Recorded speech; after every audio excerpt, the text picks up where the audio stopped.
Perhaps. Or, but even so, you're doing an acting gig for the CIA. Who calls you for that? Yeah. You ever get one of those calls? No. No, I never got one of those calls. And my agent never hit me with that one. Erika Kirk was fully aware of and helped facilitate the plot to kill her husband. We're going to start by breaking down an interview that she did just 8 days after his death. Why doesn't anybody know anything about Charlie Kirk's parents? I just saw a video about this, and it had literally never occurred to me that no one is talking about. We have not heard from or seen footage of anybody other than Erika and the freaking vice president and Usha. So Joe Rogan just said something, and it instantly made people look at this whole Charlie Kirk situation differently. According to Public Conversation, he pointed out that what's been happening around Erika Kirk and Charlie Kirk's sister doesn't feel random, not even close. To many listeners, it sounded like a sequence of events that lined up a little too perfectly to ignore. No direct accusations, but the implication. It was enough to make people pause. Here's where it really gets interesting. Same day this information came out. Now, if you remember, Sheriff Nate Brooksby's friend, a retired deputy, called him with a shaky voice saying that he knew who killed Charlie Kirk. Rogan reportedly highlighted how key moments seemed to overlap with the exact time Charlie's sister was rumored to be preparing to speak publicly.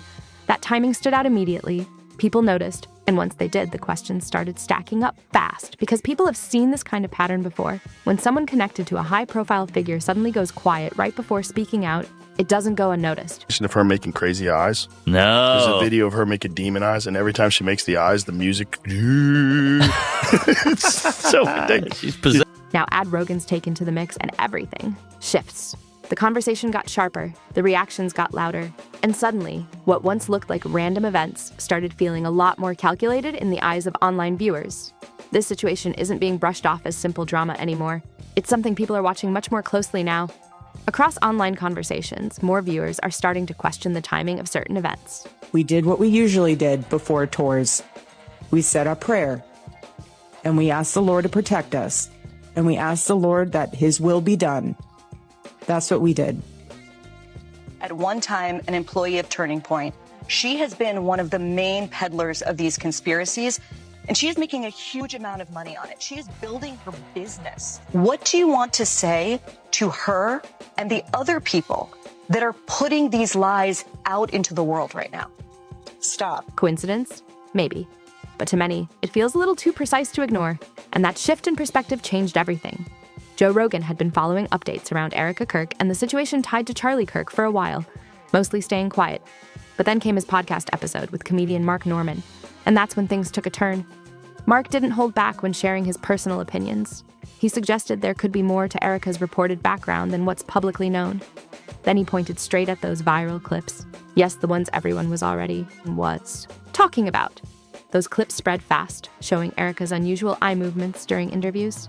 A CIA informational video. Weird. Like an acting gig, or is this something else? Perhaps. Or, but even so, you're doing an acting gig for the CIA.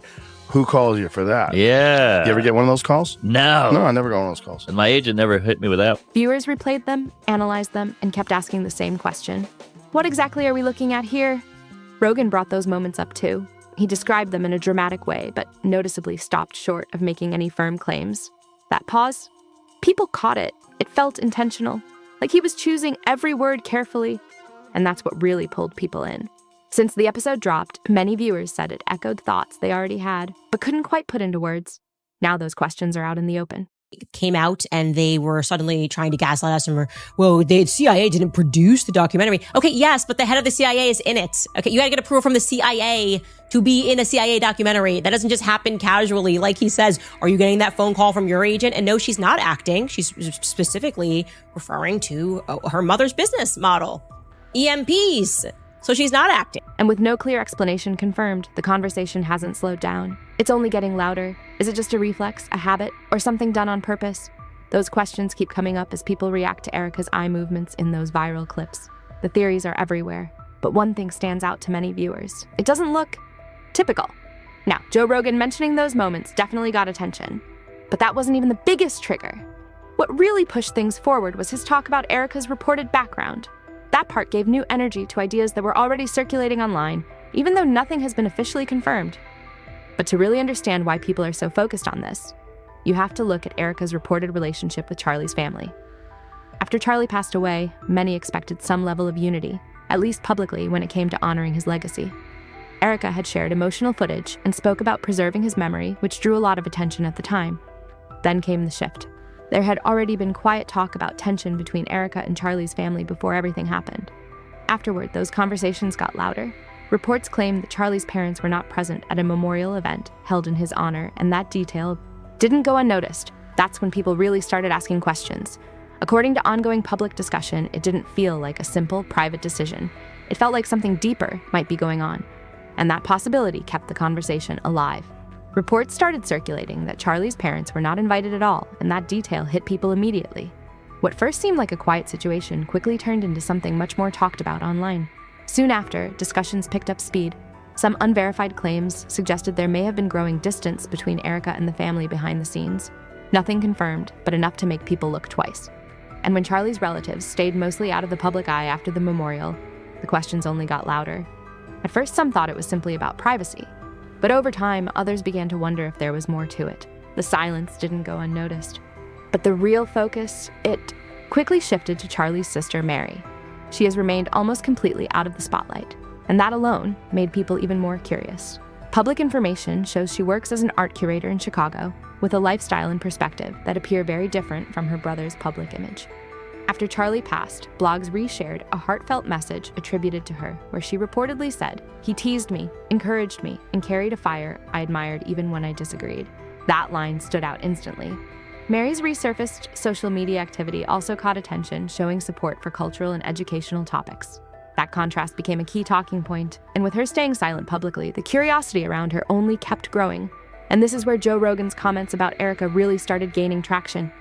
During his podcast, he focused on her reported connection to the CIA, especially that viral video where she appeared in what looked like a promotional segment tied to the agency.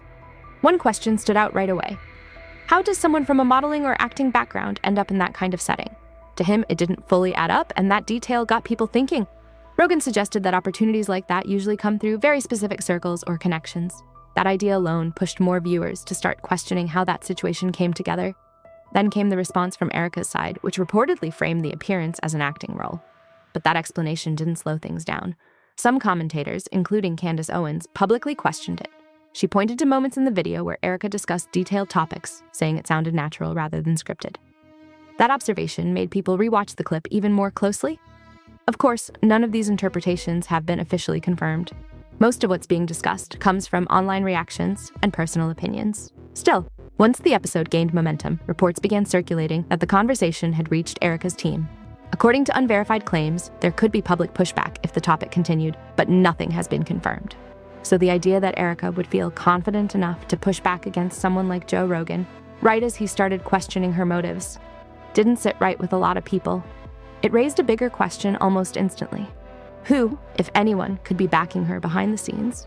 According to online conversations, some viewers began speculating that this level of confidence might point to strong connections or support. Nothing confirmed, but the thought alone was enough to get attention fast. At the same time, some online voices claimed that certain public figures speaking on the situation were facing heavy criticism. Names like Candace Owens and Joe Kent came up in comment sections, with users suggesting their opinions were stirring strong reactions. These claims, however, remained part of online discussion, not verified facts. Then things took another turn. Broader theories started spreading, with some people suggesting there may be missing pieces in the public narrative. Others pushed back, saying it's all speculation gaining momentum without solid proof. That divide became impossible to ignore. And just when it seemed like things couldn't get more intense, older rumors resurfaced. Some began questioning how Erika and Charlie first became connected. Was it natural, or something more strategic?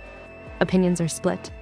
But once Charlie's sister entered the conversation, those theories picked up speed again, and the spotlight only got brighter. It didn't take long for people to circle back to an older Joe Rogan episode, and that's where things picked up again. In that earlier discussion, he suggested the public might not be seeing the full picture of what happened to Charlie Kirk. He pointed out that certain details didn't fully line up in his view. That alone was enough to get people paying closer attention.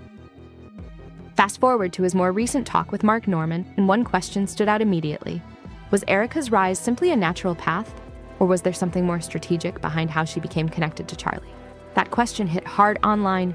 Some believe the answer could change how everything is understood. Others say it's just speculation, building momentum. But one thing is clear, the conversation isn't slowing down and people are still watching closely.